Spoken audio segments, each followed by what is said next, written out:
Hello guys, welcome back to the channel Pranjal this side. So guys, आज की video में हम बात करेंगे इंग्लिश के लिए आप एक महीने में कैसे प्रिपेयर कर सकते हो।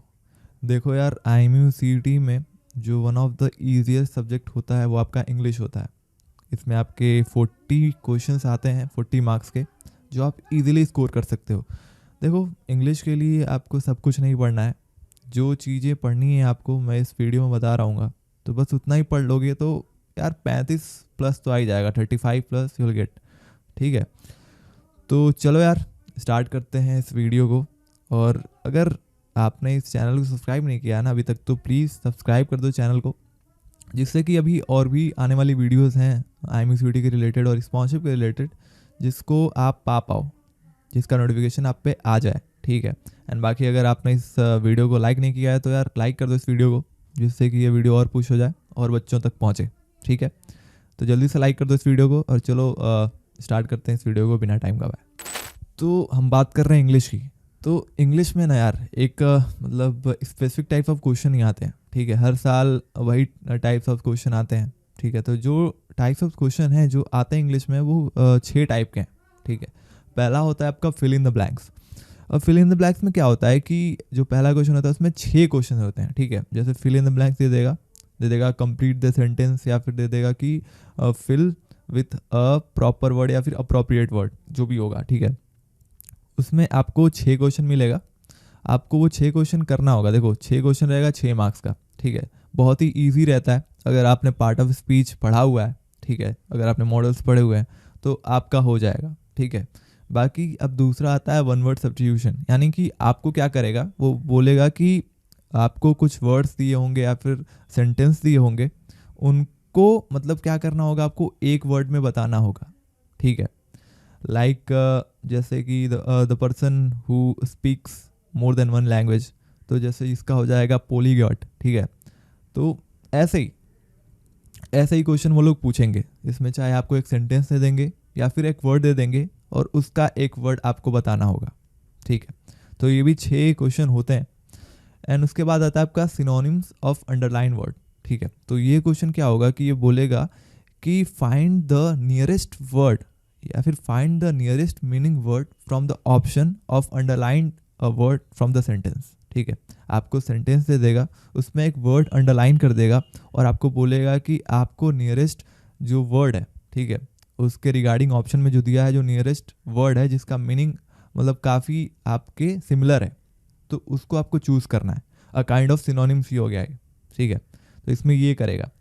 इसका भी आप 7 क्वेश्चन एक्सपेक्ट कर सकते हो, 7 क्वेश्चन। ठीक है, बाकी चौथा जो क्वेश्चन होता है वही आपको बोल देगा कि find the opposite meaning word from the option of the underline word in the sentence. ठीक है, तो आपको सेंटेंस में एक वर्ड को अंडरलाइन कर देगा और आपको बोलेगा कि उसके अपोजिट मीनिंग का एक वर्ड ऑप्शन से खोज के दो।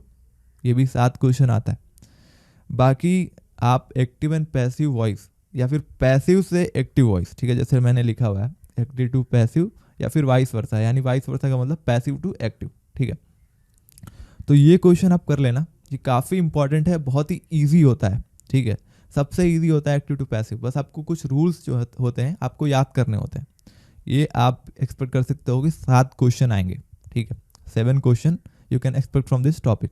तो आप एक्टिव पैसिव कर लोगे ना तो यार इजीली आपका 7 मार्क्स बन जाएगा। ठीक है, इसमें कुछ नहीं करना होता यार, बस आप जाओ, कोई भी ग्रामर की बुक उठाओ, आप जाओ, उसको रीडिंग करो, रूल्स याद करो, बस हो जाएगा। ठीक है, बाकी अब मैं बात करूँ 6वें का, तो इसमें आता है आपका कंप्लीट द सेंटेंस। इसमें जैसे कि मैं बताऊं कि आपको क्या करेगा, एक सेंटेंस देगा, उसके बीच में kind of fill in the blanks ही है, बट इसमें थोड़ा सा सेंटेंस देगा। ठीक है, फिल इन द ब्लैंक्स में क्या होता था कि हमको एक वर्ड देता था हमको सब्स्टिट्यूट करने के लिए, बट कंप्लीट द सेंटेंस में क्या होगा, वो एक वर्ड भी दे सकता है और 2-3 वर्ड भी साथ में दे सकता है। ठीक है, पार्ट ऑफ सेंटेंस भी दे सकता है, तो आपको उसको लगाना होगा। तो इसके लिए आपको मॉडल्स वगैरह एंड पार्ट ऑफ स्पीच की अच्छी नॉलेज होनी चाहिए। ठीक है, तो ये रही बात यार टाइप्स ऑफ क्वेश्चन की। जो 40 क्वेश्चन आते हैं वो इन्हीं से आते हैं। ठीक है, तो मैं बता दूं क्या एक्सपेक्ट कर सकते हो। तो फिल इन द ब्लैंक से 6 क्वेश्चन, वन वर्ड सब्स्टिट्यूशन से भी 6 क्वेश्चन, सिनोनिम से भी 7 क्वेश्चन, एंटोनिम से 7 क्वेश्चन, एक्टिव पैसिव से 7 question and complete the sentence से भी 7 क्वेश्चन आप एक्सपेक्ट कर सकते हो, जो कि इन टोटल होता है आपका 40 question and 40 question of 40 marks. ठीक है, तो आई होप सो इतना क्लियर हुआ होगा। अगर हम आगे बढ़ें कि सर हमको पढ़ना क्या है, ठीक है, आपने तो बता दिया कि टाइप्स ऑफ क्वेश्चन क्या आते हैं, सर हम पढ़े कैसे, क्या पढ़ना है, तो चलो यार हम बता देते हैं कौन से टॉपिक्स आपको पढ़ने हैं। तो जो टॉपिक्स टू फोकस है वो है आपका पहला part of speech. Part of speech में बहुत सारे चैप्टर्स आते हैं, नाउन प्रोनाउन एडजेक्टिव एडवर्ब, आपके कंजंक्शन प्रीपोजिशन वगैरह आते हैं। ठीक है, तो ये आपको अच्छे से करने होंगे। ठीक है, क्योंकि fill in the blanks and complete the sentence में आपको ये अच्छे से होगा तभी कर पाओगे ये। ठीक है, बाकी सिनोनिम्स एंड एंटोनिम्स, देखो यार सिनोनिम्स एंड एंटोनिम्स बहुत ही मतलब ये जो टॉपिक है उसका कहीं एंड नहीं है। ठीक है, क्योंकि बहुत सारे क्या कह सकते हो इन्फिनाइट ऑफ वर्ड्स हैं। ठीक है, इस वर्ल्ड में, इस दुनिया में, तो हम सिनोनिम्स एंटोनिम्स पूरा नहीं कर सकते, मगर हाँ कुछ याद कर सकते हो जो बुक्स में दिए होते हैं। ठीक है, वो सब याद कर सकते हो जिससे कि अगर वो आए तो आप कर सको। ठीक है, बाकी meaning of words and phrases जिससे आप वन वर्ड सब्स्टिट्यूशन कर सको, ये सारी चीज़ होनी चाहिए याद। ठीक है, ये कर लेना। ठीक है, कोई ये बुक से। बाकी टेंसेस, आपको टेंसेस करने होंगे, पास्ट प्रेजेंट जो भी होते हैं, जितने भी टेंस होते हैं, फ्यूचर एंड ऑल, जितने भी टेंसेस हैं आपको करने होंगे पूरे। ठीक है, जितने भी टाइप्स ऑफ सेंटेंस मतलब टाइप्स ऑफ टेंस होते हैं, जैसे पास्ट में होता है आपका पास्ट परफेक्ट, पास्ट कंटिन्यूअस, ऐसे करके, तो आपको ये भी करना होगा। ठीक है, उसके रूल्स याद करने होंगे, कैसे सेंटेंस फॉर्म होता है, कौन सा वर्ब फॉर्म यूज़ होता है उसमें। ठीक है, ये सारी चीज़ें आपको करनी होगी। ठीक है, फिर उसके बाद फ्रेजल वर्ब्स करने हैं आपको, किसी बुक में आपको मिल जाएगा ये। बाकी आइडम्स करने हैं। ठीक है, बहुत सारे कॉमनली यूज्ड आइडम्स होते हैं जो कि हम यूज़ करते हैं अपने बोलचाल की भाषा में। ठीक है, जो भी इंग्लिश बोलते हो वो कॉमनली यूज़ करते हैं इस चीज़ को।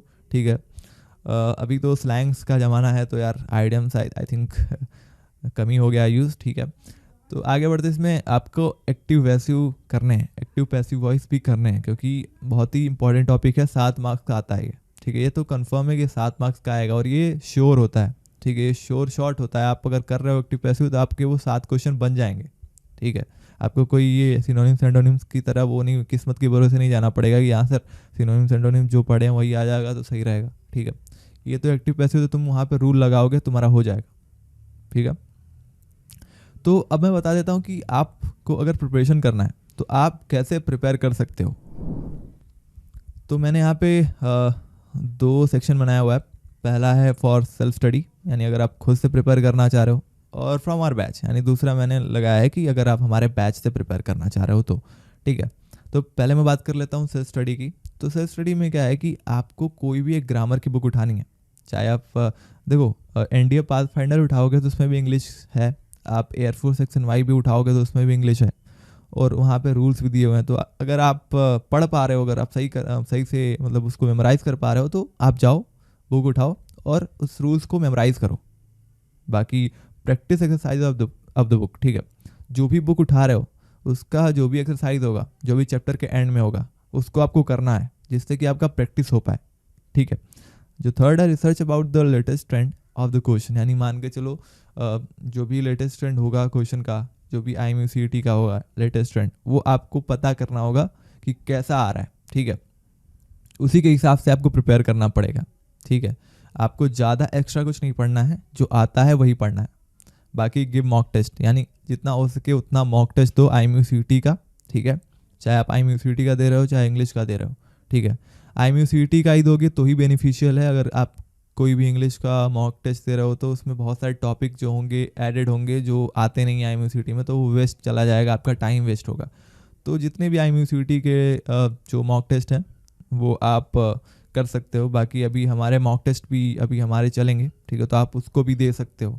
ठीक है, बाकी अगर मैं बात करूं फ्रॉम आवर बैच, तो इसमें आपको मिलेगा यार chapter wise lecture with live doubt session. आपका जो मेंटोर होगा इंग्लिश का, वो आपका लाइव लेक्चर भी लेगा एंड आपको रिकॉर्डेड लेक्चर भी देगा, जिससे कि आपके जो भी टॉपिक्स हैं, ठीक है, जो भी आपके चैप्टर्स हैं इंग्लिश के, वो क्लिस्टर एंड क्लियर हो जाए। आपको ट्रिक्स भी बताएगा। ठीक है, जिससे आप इजीली कर पाओगे वो क्वेश्चंस। बाकी सेकंड, आपको चैप्टर वाइज DPP मिलेगा यार on the based of IMUCET level. तो on based on IMUCET level, यानी आप जो अभी पिछले सेल्फ स्टडी में आप प्रैक्टिस कर रहे थे, कोई भी क्वेश्चन उठा रहे थे एक्सरसाइज बुक से, तो आपको यहाँ पे क्या होगा कि जो IMCT में आता है उसी लेवल का आपको क्वेश्चन मिलेगा, ठीक है। बाकी mock test to see your preparation, यानी हमारे बैच में आपको मॉक टेस्ट मिलेगा, ना सिर्फ इंग्लिश का, आपको सारे सब्जेक्ट का मिलेगा, combine, cover all subject for IMCT and sponsorship for companies. तो सिर्फ इसमें इस बैच में आपको सिर्फ इंग्लिश ही नहीं मिलेगा, आपको सारे सब्जेक्ट्स मिलेंगे, एंड एज वेल एज आपको कंपनीज की प्रिपरेशन कराएंगे। अगर कोई बच्चा DNS के लिए प्रिपेयर कर रहा है, मोस्टली आप लोग DNS के लिए प्रिपेयर कर रहे होगे, तो आपको प्रिपरेशन की ज़रूरत है, ठीक है। ऑफलाइन नहीं बट ऑनलाइन तो ज़रूरत है ही आपको। आपको इंटरव्यू प्रिपरेशन करनी होगी, आपको कंपनी के रिटर्न की प्रिपरेशन करनी होगी, अपार्ट फ्रॉम IMCT ऑल्सो, तो IMCT का भी प्रिपरेशन हो रहा होगा आपका साथ साथ में। बाकी हम आपको अनलिमिटेड मॉक इंटरव्यूज़ देते हैं। जो हमारा लेटेस्ट बैच है इसमें आपको डेली मॉक इंटरव्यू मिलेगा, आप डेली मॉक इंटरव्यू दे सकते हो। बाकी A to Z मेंटोरशिप है, मतलब आप का कोई भी डाउट होता है तो आप हमसे पूछ सकते हो, ठीक है। कोई भी कभी भी डाउट हो रहा है तो आप टेक्स्ट डाल सकते हो कि सर ये मेरा डाउट है, आप क्लियर कर दो, आपका तुरंत डाउट क्लियर हो जाएगा, ठीक है।